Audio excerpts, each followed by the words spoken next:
Olá, boa noite a todos, boa noite a todas. Sejam todos muito bem-vindos, todas muito bem-vindas à nossa live da noite de hoje. É sempre muito bacana ter a presença de todos. Um grande abraço, nosso amigo João Santiago, minha mãe Cila Gomes Rodrigues, um beijo, mãe, te amo. Beijo para o Edo, melhoras.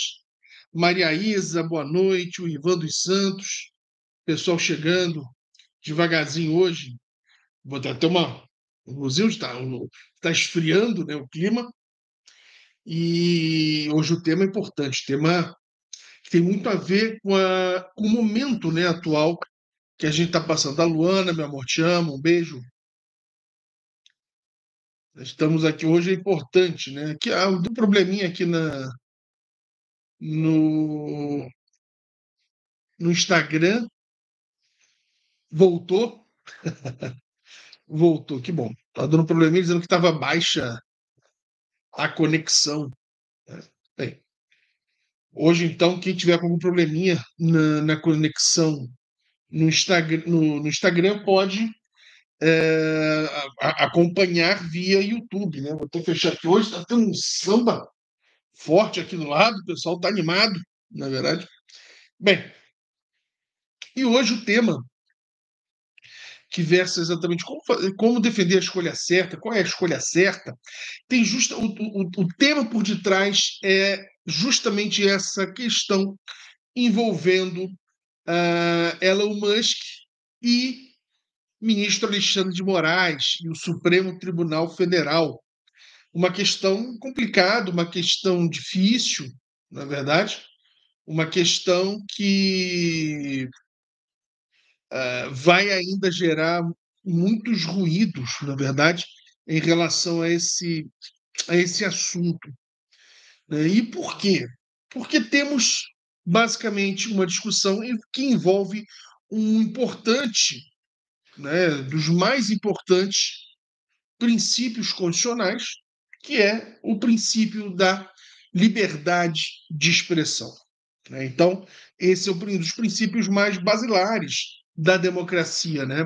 Sem liberdade de expressão, obviamente, não temos nem democracia. Né? Não há que se falar em democracia sem essa liberdade de expressão.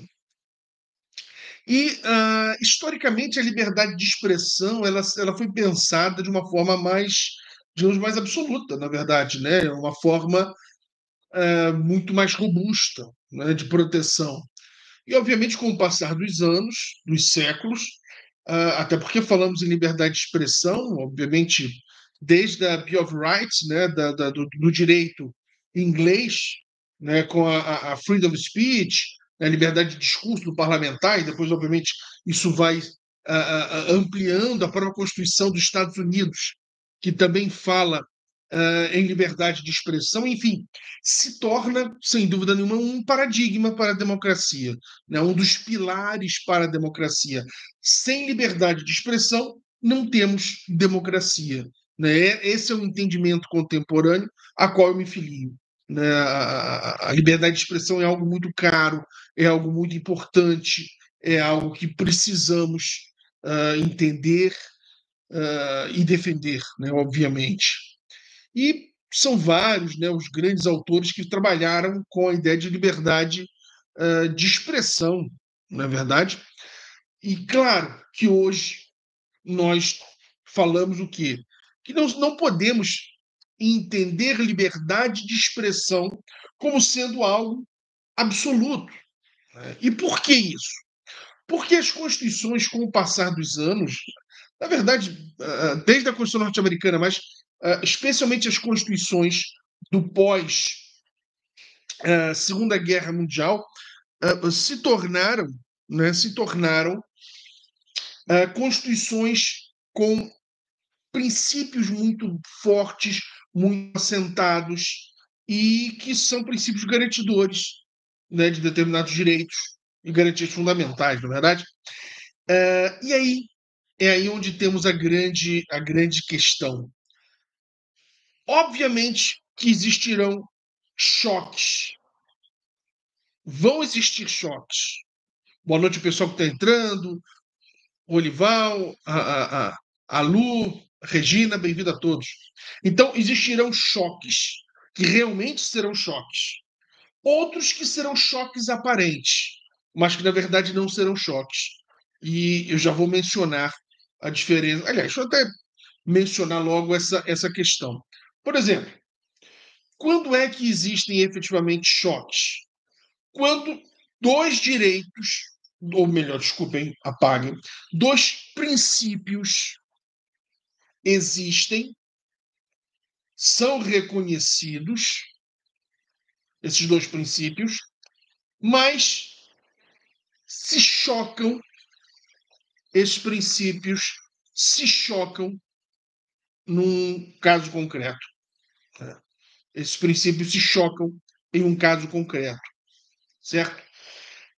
Aí, obviamente, temos um choque de princípios, quando dois princípios, num caso concreto, se chocam.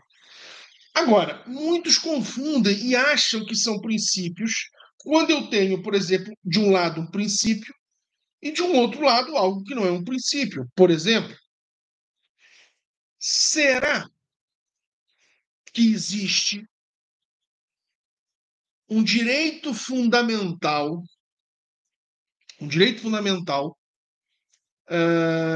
de propagar ideias que sejam racistas? Alguém vai afirmar, não, não tem, obviamente, cara. Mas a pergunta é, por que, que não tem? No caso do Brasil, porque a Constituição é taxativa em tornar o racismo um crime até inafiançável. Obviamente, não há que se falar num direito fundamental de ser racista, um direito fundamental de propagar ideias racistas, ideologias racistas. E aí não é minha opinião. Aqui eu não estou dando minha opinião. É o que diz a Constituição brasileira e as principais constituições mundiais. Por exemplo, a Constituição alemã, no artigo 5º, número 2, vai proibir exatamente manifestações que sejam capazes de afetar adversamente a formação da juventude, em especial quando glorificarem a guerra, os crimes, a brutalidade, provocarem ódio racial e retratarem a sexualidade de forma particularmente desabrida. Essa é a tradução, né, da Constituição alemã. Portanto, eu não posso, por exemplo, propagar uma ideologia nazista. E por que não? Porque a ideologia nazista é em si racista. Logo, não há espaço nem na Constituição germânica, nem na Constituição brasileira, na verdade. Portanto, é importante, né, entender essa questão. E sobre a liberdade de expressão, né, é um direito muito antigo. Grandes pensadores, até utilitaristas, né, que defendeu com unhas e dentes a ideia da liberdade de expressão, foi John Stuart Mill. Né? Stuart Mill vai escrever na sua obra sobre a liberdade, vai dizer o seguinte: pode parecer que a liberdade de expressar e tornar públicas opiniões enquadra-se sob um princípio diferente, uma vez que pertence à parte do comportamento individual que diz respeito a outras pessoas, mas tendo quase a mesma importância que a própria liberdade de pensamento e se apoiando em grande parte nas mesmas razões, é praticamente inseparável desta. Olha que força Stuart Mill vai dar à ideia da liberdade de expressão. Então, liberdade de expressão é algo tão importante, mas tão importante, que se equivale à própria liberdade de pensamento. Percebe? Não há como ter liberdade de pensamento se não tem liberdade de expressar esse pensamento. Percebe a gravidade? Logo, a Constituição brasileira garante a liberdade de pensamento, né? Ela garante, mas também garante o direito a não sofrermos racismo, por exemplo, preconceitos, né? Ideia de xenofobia, Percebe? Então, o caso não é tão simples assim. Por isso que essa questão envolvendo qual é o lado certo? Eu acho que essa é a questão. Ou mais, será que existe um lado certo? Né? A nossa tendência, até em termos históricos, filosóficos, é buscarmos sempre o lado certo. E aí eu volto à pergunta: mas será que sempre vai existir o lado certo? Não sei, nem sempre. E por que eu digo isso? Porque nós estamos sempre acostumados a ver de um lado quem? O mocinho e do outro, bandido. Quando na vida real nem sempre é de fácil percepção, ou mesmo não é bem assim. Por quê? Porque, por pior que seja uma pessoa, dificilmente ela é a encarnação do capiroto, do diabo, de um ser maligno. Normalmente, ele é uma pessoa com erros e acertos. Né? O exemplo que eu sempre dou, Hitler, que é um dos grandes exemplos de humanidade e tal, amava os animais, adorava crianças e fez o que fez, aquela barbárie com os judeus, incluindo crianças judias. Então, percebe, né? Essa é uma grande questão. E o que se percebe nesse caso é, de um lado, o pessoal da esquerda querendo defender o Alexandre de Moraes, né, sob todas as circunstâncias. Não importa o que ele fale, não importa o que ele diga, ele está certo. Ainda está certo porque está contra o pessoal da direita. Por outro lado, o pessoal da direita agora está defendendo quem? O Elon Musk. Ele está certo sempre. Tudo que ele fala está certo nessa briga. Será? Por isso que é importante a gente ter esse pensamento crítico. E eu digo para vocês, no meu entendimento, não. Nem tudo que o Alexandre de Moraes fez está errado, nem tudo que o Elon Musk falou está certo. Agora, o erro está em demonizar um ou outro. O erro está em ficarmos assim e não enxergarmos o outro. Porque será que o que o outro fez ou fala está absolutamente errado? Novamente eu falo, não. E aí me recorro novamente de Stuart Mill. Mill vai dizer uma coisa interessante e que merece a nossa reflexão, que está aqui. Onde está aqui?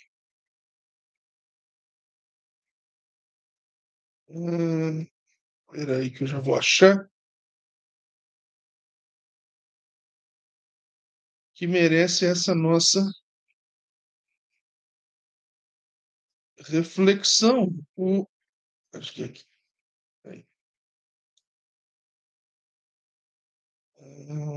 Aqui. Mill vai dizer o seguinte, olha.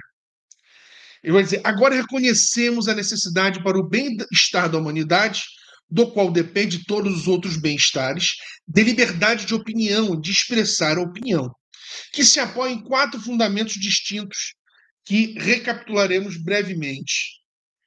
Não vou falar de todos, pelo menos dos 3 primeiros, que falam o seguinte: primeiro, se qualquer opinião for compelida ao silêncio, essa opinião poderia, com base em algo que certamente podemos estar sabendo, ser verdadeira. Negar isso é supor que sejamos infalíveis.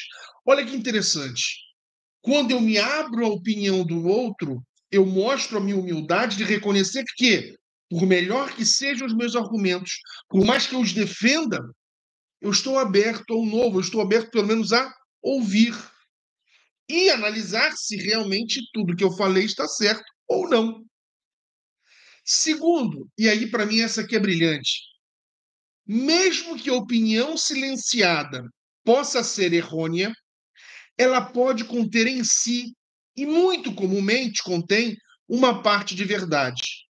E como a opinião geral ou a prevalente em qualquer assunto raramente ou nunca representa toda a verdade, é somente com o choque de opiniões contrárias que o restante da verdade tem alguma chance de ser suprido. Olha que brilhante isso. Isso mostra exatamente, por mais que eu discorde de todo aquele argumento contrário, ou de quase todo, será que não tem nenhuma verdade? Será que tudo está realmente errado? Percebe? Então, ou seja, e aí um exemplo concreto, quando, por exemplo, nós vemos ah, pessoas postando mensagens violentas de incentivo a racismo, a machismo, a misoginia, etc, etc. E, por exemplo, o ministro Alexandre de Moraes puniu essa pessoa, ou abriu, não puniu, né, porque ele não pode punir assim, mas abriu processos, etc., recebeu denúncias e tal, agiu certo. Agiu certo ao fazer isso. Agora, quando simplesmente aceita processo, ou manda abrir processo, determina e tal, é, em razão de críticas ao tribunal, aí eu já acho que há um excesso. Quando se é um servidor público, inegavelmente você está aberto à crítica. Às vezes, umas críticas mais violentas até. Violentas em termos verbais. Obviamente que toda e qualquer violência física, violência verbal, ameaça, são crimes capitulados no Código Penal e, obviamente, a pessoa vai responder e deve responder por isso. O que se questiona muito são as censuras prévias. Isso é que atualmente está muito questionado, né? Censuras prévias. Quase um Minority Report, né? Um filme do Tom Cruise, que é muito interessante, onde as pessoas eram condenadas pela sua intenção. Percebe? Então, por exemplo, uh, quando o ministro Alexandre de Moraes determina a abertura ou a inclusão do Elon Musk numa investigação, pelo que ele disse, no meu entendimento, está errado. Por quê? Quando eu digo que eu não vou cumprir uma decisão judicial, não há crime nenhum ainda aí. Crime é não cumprir. Não existe crime de falar que não vai cumprir. Percebe? Não existe isso. Não há essa questão. Bem-vinda, Iris. Não existe essa questão. Então, percebe-se um certo excesso, né?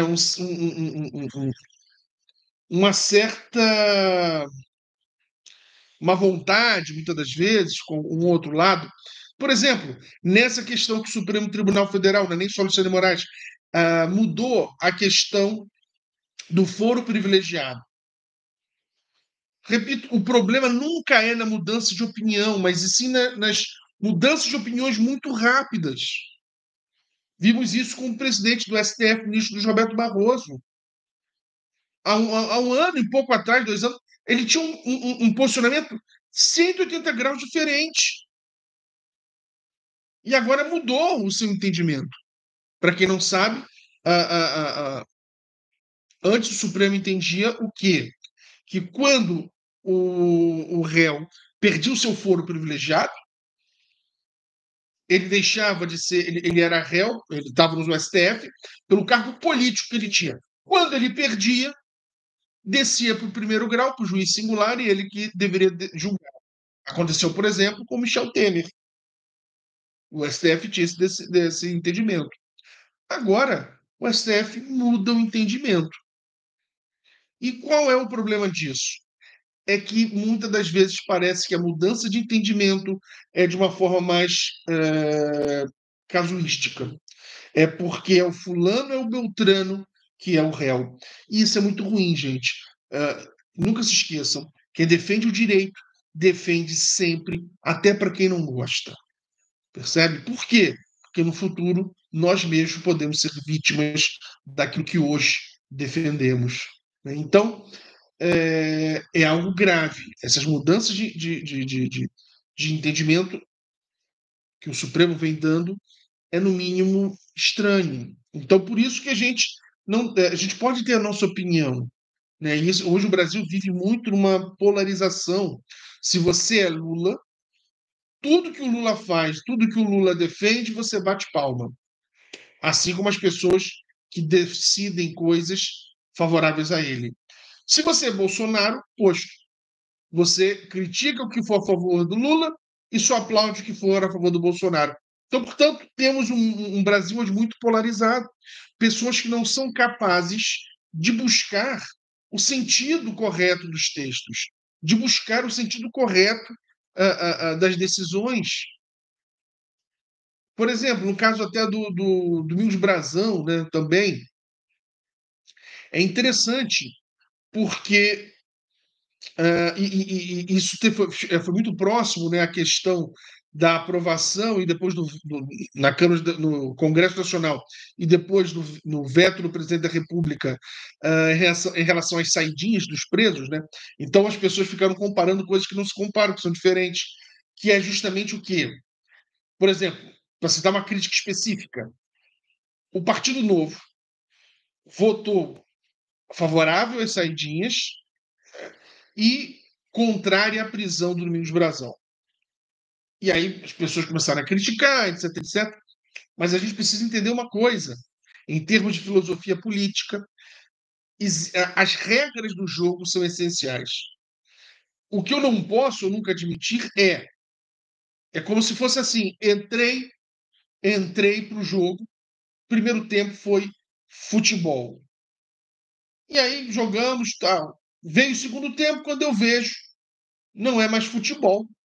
O campo mudou e agora nós vamos jogar basquete. Eu digo, mas peraí, eu estou preparado para jogar futebol. As regras não podem mudar dessa forma. E é isso que nós estamos vendo. Concordando ou não, existe uma regra pela qual diz como os parlamentares podem ser presos. E não há como estender. A Constituição determina isso. Então, eles só podem ser presos nessas circunstâncias. E se não forem nessas? Não tem como. Por quê? Porque são parlamentares. Gostemos ou não. Percebe? Agora, como as pessoas, como tudo realmente leva a crer que ele seja o mandante, sendo que ele não é nem réu ainda, né? Ainda é acusado. Mas, mas tudo realmente tem muitas provas, delação, enfim, que o Domingos Brazão foi o mandante do assassinato, né? Da vereadora Marielle, do motorista, me foge o nome agora dele, perdão. As pessoas, obviamente, ficam cegas e querem que se rasgue o direito à Constituição. E isso é complicado, percebe? Então, defender que se cumpra o que está na regra, o que está na lei, é defender o direito. Ah, mas isso é injusto. Pode ser, então vamos lutar para mudar isso. Igual a questão da saidinha, são coisas tão distintas. Nem vou entrar no mérito, se isso é bom ou é ruim, não sei, não pesquiso sobre isso. Alguns dizem que isso pode gerar uma onda de protestos, rebeliões. Realmente não sei, não é, nunca pesquisei nessa parte do processo penal, né? Enfim. Mas são as regras do jogo, são as regras da política, percebe? Então, o que tínhamos em filosofia política, em termos de democracia, que é justamente essa necessidade de uma pluralidade de pensamentos, hoje no Brasil isso está muito complicado. Ninguém mais consegue admitir que o outro, digamos, o outro lado, pense também, né? Reflita também, né? E que tenha uma posição contrária. Percebe? Um acusa o outro de defender bandido o tempo inteiro. E aí o que acontece? Não temos espaço para diálogo. E política é diálogo. Política e democracia, mais ainda, é diálogo. A Luana falando, professor, o que acha da ajuda oferecida pelo Milei ao Musk em meio a esse conflito judiciário e político envolvendo o Twitter, o X, no Brasil? A questão é simples, é óbvio, né? O Milei não é bobo. Né? O Milei não nasceu ontem. Pelo contrário, o Milei é muito inteligente.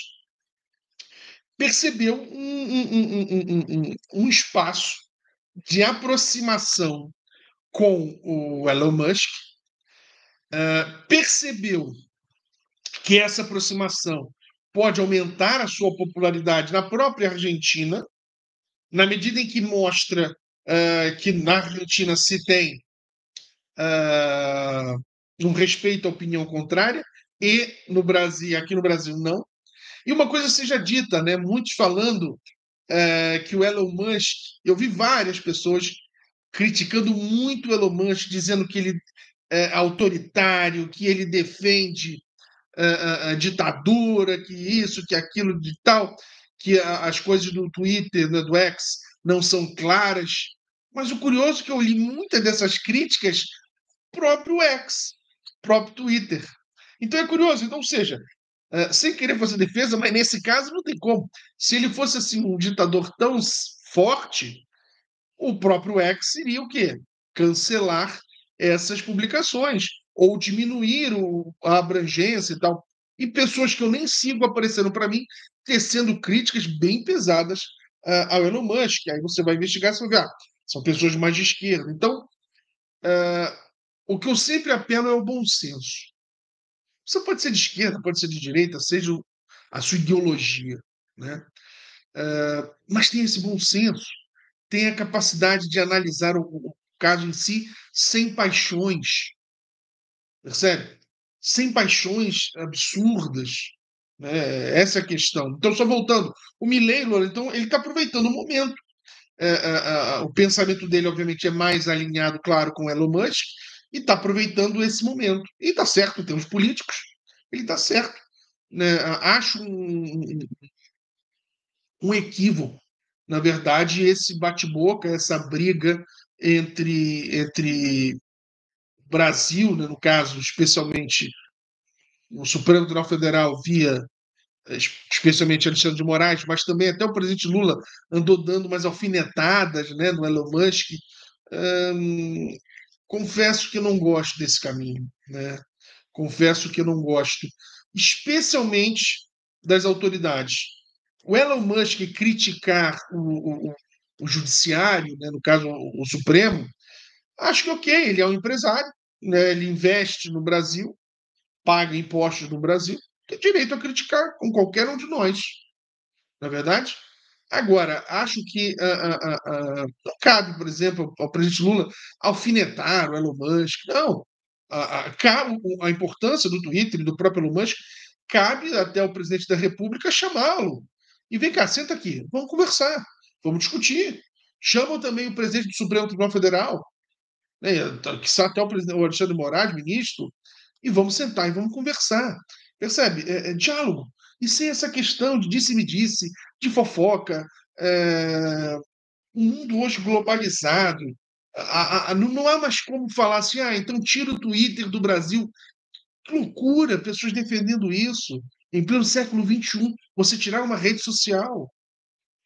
Percebe? Isso dentro de uma democracia, e pessoas que defendem a democracia defendendo isso. Mas se fizer isso, vai ter que também tirar o grupo Meta, que fazem coisas parecidas. Percebe? Essa é a grande questão. O Brasil virou um grande jogo de futebol. O Brasil virou um grande Fla-Flu, um grande Corinthians e Palmeiras, né? Um grande Inter e Grêmio, e as grandes rivalidades, Fortaleza e Ceará, Bahia e Vitória, enfim, e as grandes rivalidades pelo Brasil afora. As pessoas hoje torcem pelos políticos como torcem para o presidente, como torcem para o futebol. E o futebol é muito mais emoção do que razão. Só que a política não, ela tem que ser mais razão do que emoção. Porque senão não há possibilidade de diálogo. Percebe? Não há possibilidade de construção de pontes. Né? O que vai ter é a construção de muros, como falou há uns anos atrás o Papa Francisco. E hoje não, hoje é o oposto. Precisamos construir, são pontes. Pontes de diálogos. Pontes para tentar diminuir o que nos afasta e nos aproximar das questões que temos mais afins, né? A Luana, perfeita, até porque o presidente deve falar em nome do Brasil e não em nome próprio, sem paixões, sem amadorismo. Exatamente, Luana. Por isso que uma das coisas que eu mais defendo é: o presidente da República deve falar o mínimo possível. Por isso que há muitos e muitos anos, nem sei precisar quanto tempo, criou-se uma figura essencial chamada porta-voz. Quando o presidente tem que falar coisas assim, mais duras às vezes, não é ele que vai falar, é um porta-voz.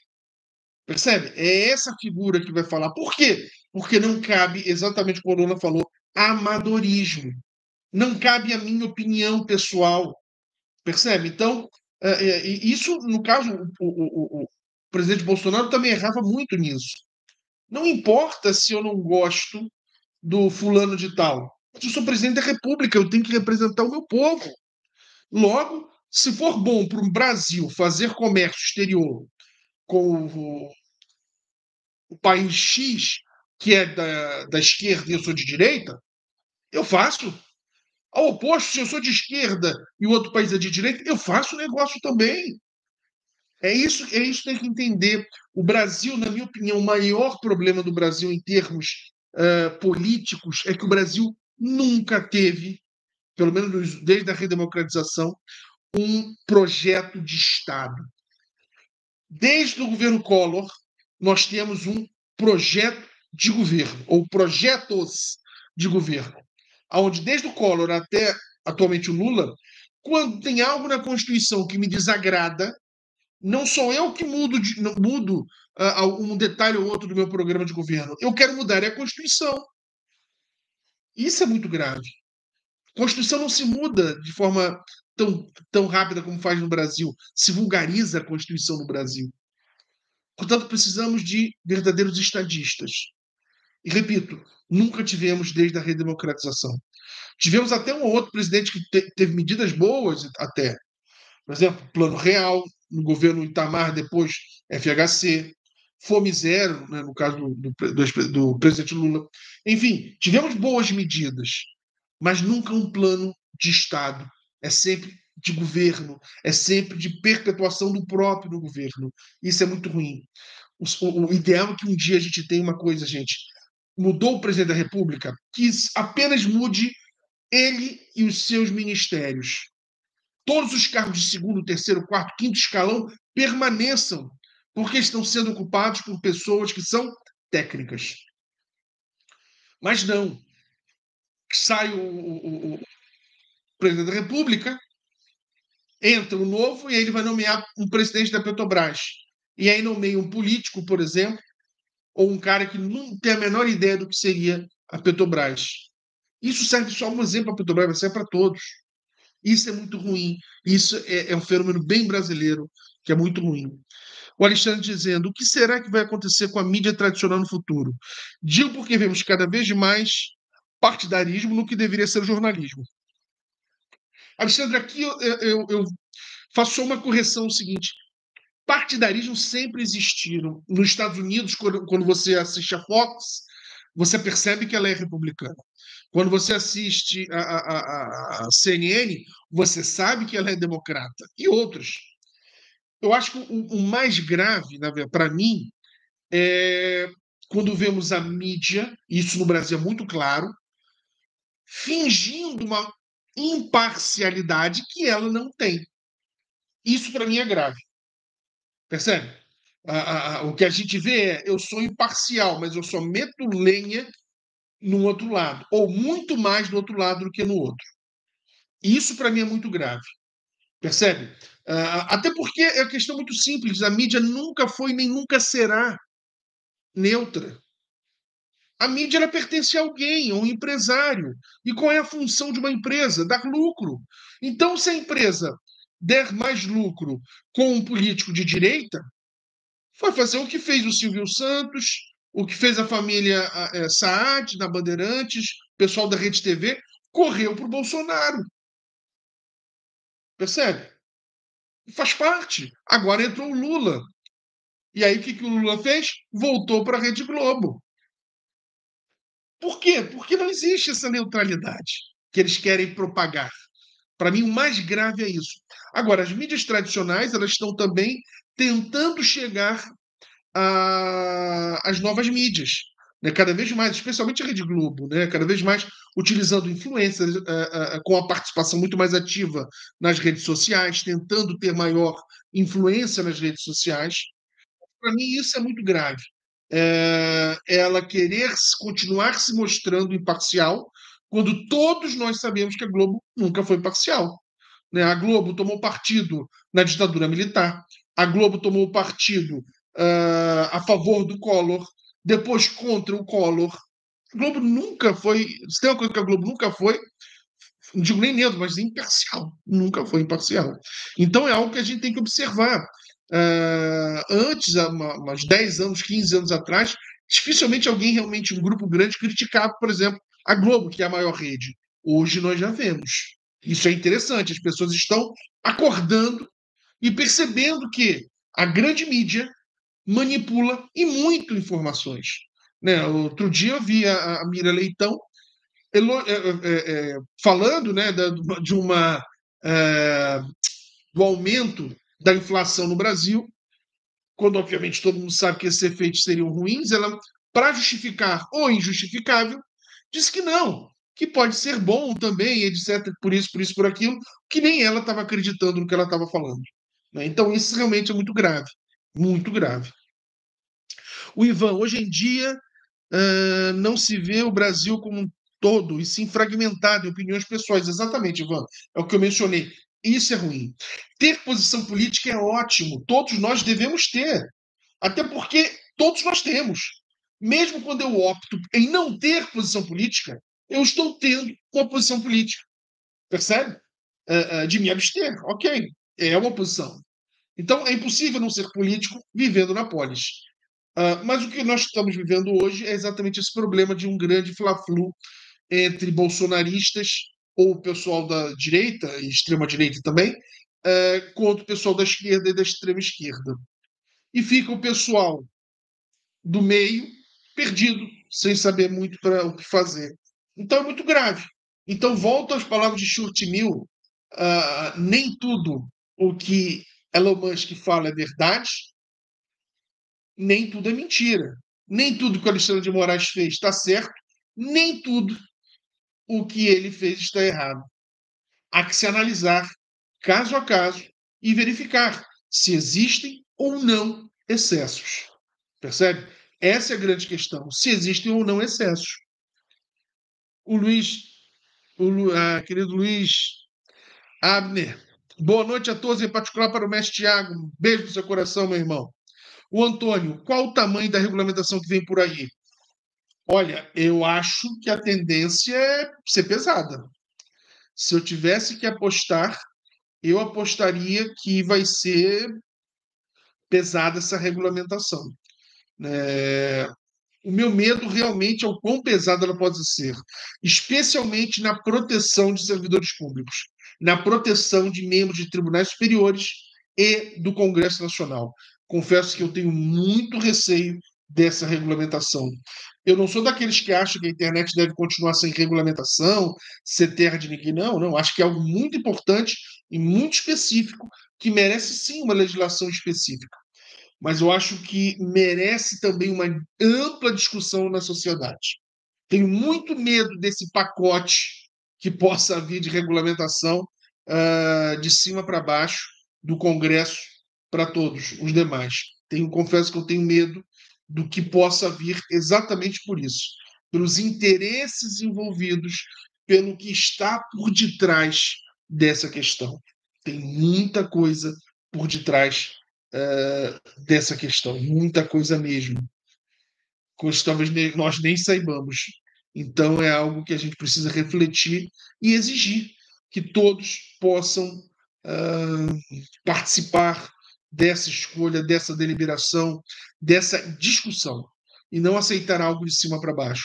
Se for algo de cima para baixo, acho que a regulamentação vai ser pesada e cada vez mais políticos e membros, né, de tribunais superiores vão se fechar em seus, vão se acastelar, né, vão se fechar em seus castelos, vão se fechar em suas torres de marfim e com uma distância cada vez maior para o restante da sociedade. Acho que confesso ter muito medo, muito receio do que possa vir a acontecer. Vamos acompanhar, torcer e cobrar, né, para que a participação do povo seja grande em relação a esse assunto. Ok, gente? Então, fiquemos com as lições de Stuart Mill. Devemos ter a nossa posição, mas estarmos sempre de ouvidos abertos para democraticamente escutar o que o outro quer dizer. O que não quer dizer concordar, mas quer dizer escutar, pensar, refletir no pensamento do outro, no entendimento do outro. Porque nem tudo que eu penso é a verdade absoluta, ou melhor, nunca será, também nunca será o outro. Mas podemos sim chegar ao denominador que seja o mais democrático possível. Gente, obrigado pela atenção, obrigado pelo carinho. Um grande beijo. Até semana que vem e vamos acompanhar como ficam todas essas questões que envolvem filosofia política, ciência política, direito e tantas questões inerentes a essa discussão sobre verdade, sobre o bem e o mal, sobre Elon Musk de um lado, STF e Alexandre de Moraes do outro. Vamos pensar e refletir bastante nesse assunto. Um beijo, gente. Bom final de semana para todos. Muita saúde, muita paz e até semana que vem, tá bom? Tchau, tchau, gente. Tudo de bom.